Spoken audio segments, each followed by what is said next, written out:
شروع کرتا ہوں اللہ تعالیٰ کے نام سے جو بڑا مہربان نہایت رحم والا ہے۔ حضرت سعد رضی اللہ تعالیٰ عنہ بیان کرتے ہیں، نبی صلی اللہ علیہ وآلہ وسلم سے دریافت کیا گیا کن لوگوں پر سب سے زیادہ مصائب آتے ہیں؟ آپ صلی اللہ علیہ وآلہ وسلم نے فرمایا، انبیاء علیہ السلام پر جو ان کے بعد افضل ہے،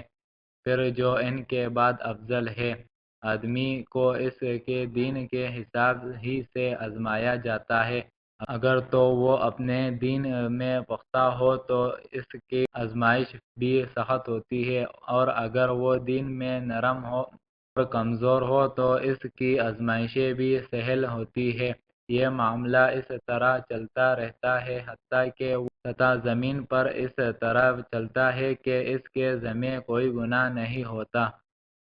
حضرت عائشہ رضی اللہ تعالیٰ عنہ بیان کرتی ہے، رسول اللہ صلی اللہ علیہ وآلہ وسلم کی موت کی سختی دیکھنے کے بعد کسی کے آسان مرنے پر میں رشک نہیں کھایا کرتی۔ حضرت عائشہ رضی اللہ تعالیٰ عنہ بیان کرتی ہے، میں نے نبی صلی اللہ علیہ وآلہ وسلم کو نزع کے عالم میں دیکھا، آپ کے پاس پانی کا ایک پیالہ تھا، آپ صلی اللہ علیہ وآلہ وسلم اپنا ہاتھ پیالے میں ڈالتے، پھر اپنے چہرے پر ہاتھ پھیرتے اور فرماتے، اے اللہ، موت کی ناگواروں اور موت کے بے ہوشیوں پر میری مدد فرما۔ حضرت انس رضی اللہ تعالیٰ عنہ بیان کرتے ہیں، رسول اللہ صلی اللہ علیہ وآلہ وسلم نے فرمایا، جب اللہ تعالیٰ اپنے بندوں سے خیر و بھلائی کا ارادہ فرماتا ہے تو اسے اس کے گناہوں کی سزا دنیا ہی میں دیتا ہے، اور جب اپنے بندے سے شر کا ارادہ فرماتا ہے تو اس کے گناہ کے معاملے کو مؤخر فرما دیتا ہے، حتیٰ کہ وہ اس کے بدلے میں روز قیامت اس پورا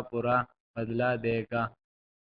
حضرت انس رضی اللہ تعالیٰ عنہ بیان کرتے ہیں، رسول اللہ صلی اللہ علیہ وآلہ وسلم نے فرمایا، بے شک برے جزا بری آزمائش کے ساتھ ہے،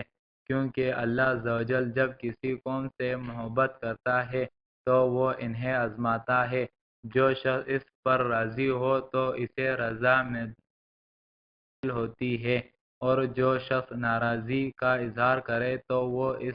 کی ناراضی کا مستحق ٹھہراتا ہے۔ اللہ تعالیٰ ان احادیثوں پر ہمیں عمل کرنے کی توفیق عطا فرمائے، آمین۔